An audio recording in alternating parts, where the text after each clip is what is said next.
এখানে আমি 6 পিস মাছ হলুদ লবণ আর সামান্য একটু তেল দিয়ে মেখে ম্যারিনেট করেছি। কাঁচা তেল একটু দিয়েছি কারণ আর মাছ প্রচণ্ড ফাটে, কাঁচা তেল দিলে ফাটবে কম। কড়াইয়ে তেল গরম বসিয়ে দিয়েছি, তেল গরম হয়ে গেছে। এবার আমি গ্যাসের আঁচ কমিয়ে দিয়ে মাছগুলো একটা একটা করে এর মধ্যে ছেড়ে দেব।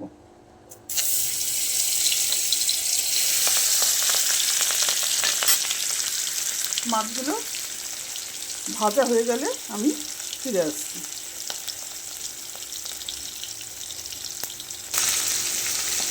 মাছ আমার এক পিঠ ভাজা হয়ে গেছে, আমি উল্টে দিয়েছি।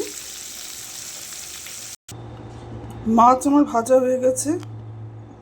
এবার আমি মাছ ভাজার এই তেলটার মধ্যেই ভেজে নেব 2 টুকরো করে কাটা 2টো পেঁয়াজ, আর এখানে রসুন 4 টুকরো, আর কাজু কিশমিশ।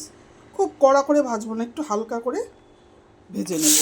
দিয়ে দিলাম, গ্যাসের আঁচটা কম করানো আছে। এটা হালকা করে ভেজে ঠান্ডা করে তারপরে এটা মিক্সিতে পেস্ট করব। দেখো, নাড়াচাড়া করতে হবে, কাজু দেওয়া আছে, নাহলে পুড়ে যাবে। একটু নাড়াচাড়া করে হালকা মতো ভেজে নিচ্ছি।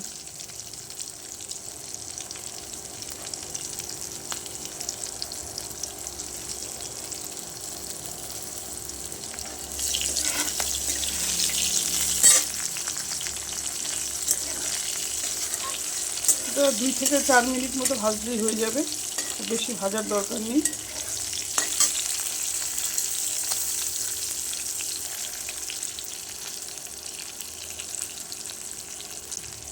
এবার গ্যাসটা আঁচটা কমিয়ে রেখে এই ভাজাগুলো আমি তুলে নেব। একটু তেলটা ধরতে দেবো।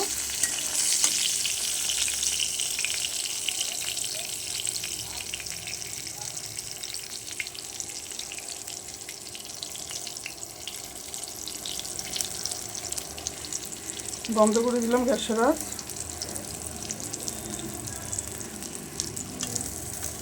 তেল ঝরে গেছে, আমি আস্তে আস্তে এগুলো তুলে, এখানে আমার আগের থেকেই জারের মধ্যে একটু আদা বাটা ছিল, আমি তার মধ্যে এটা ঢেলে দিলাম।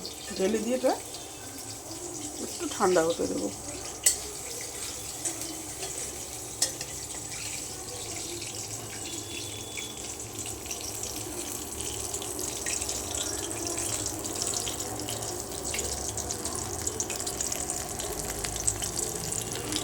যে জায়গাটায় আমি রান্না করি এখানটা এত রোদ আসে, ভিডিওগুলো করতে খুব অসুবিধা হয়, তবুও কষ্ট করে করি।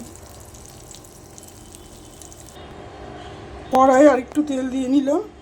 এবার আমি আগের থেকে মেখে রাখা আলু হলুদ লবণ দিয়ে মেখেছি, ওটা ছেড়ে দিলাম।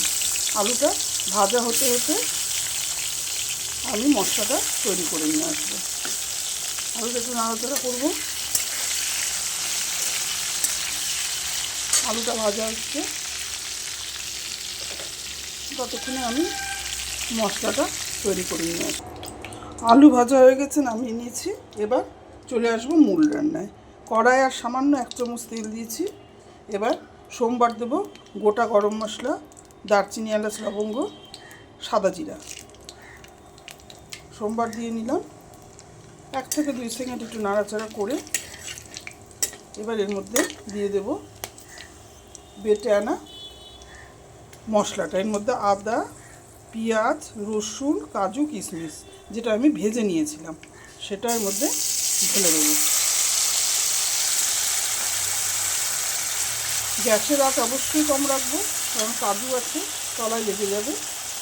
এবার দিয়ে নিচ্ছি এর মধ্যে কিছু গুঁড়ো মশলা, হলুদ দিচ্ছি, জিরার গুঁড়ো দিচ্ছি, একটু ধনের গুঁড়ো, এখানে দিচ্ছি কাশ্মীরি লাল লঙ্কার গুঁড়ো, আর একটু লবণ দিয়ে মশলাটা আমি খুব ভালো মতো কষাতে থাকবো। আঁচটা কম করেই কষাবো, ততক্ষণ কষাবো যতক্ষণ গন্ধ কাঁচা গন্ধ এখানে আর পাওয়া যাবে না। যদি আমি ভেজে নিয়েছি, তবুও অন্যান্য মশলাগুলো কাঁচা গন্ধ যতক্ষণ না যাচ্ছে ততক্ষণ মশলাটা কষতে দেবো। মশলাটা আমার অনেকটাই ভাজা হয়ে এসছে, তেল বেরিয়ে এসছে। এবার এর মধ্যে আমি দেব আইসক্রিম চামচের মাপে 1 চামচ ঘি। ঘি দিয়ে আরেকটু কষাবো মশলাটাকে। সুন্দর করে কষানো হচ্ছে মশলাটা। মশলা আমার ভাজা কমপ্লিট।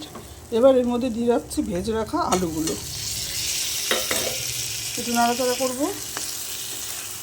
আর দেব এখানে কয়েকটা গোটা কাঁচা লঙ্কা। নাড়াচাড়া করবো আর একটু কষাবো 1 থেকে 2 সেকেন্ড। আলুর সাথে মশলাগুলোকে খুব ভালো মতো মাখিয়ে নেব। এরপরে দেব এর মধ্যে আন্দাজ মতো জল। এটা একটু ঘন কষা মতো হবে, তাই জলটা খুব বেশি পরিমাণ দেব না, সামান্য 1 বাটি মতন জল দিলাম। জল দিয়ে এটা এখন আমি ঢেকে ফুটতে দেব। এটা গ্যাসের আঁচ বাড়িয়ে কিছুক্ষণ ফোটাবো। ঝোল ফোটা শুরু হয়ে গেছে। এবার আমি এর মধ্যে ভেজে রাখা মাছগুলো আস্তে আস্তে ছেড়ে দিচ্ছি।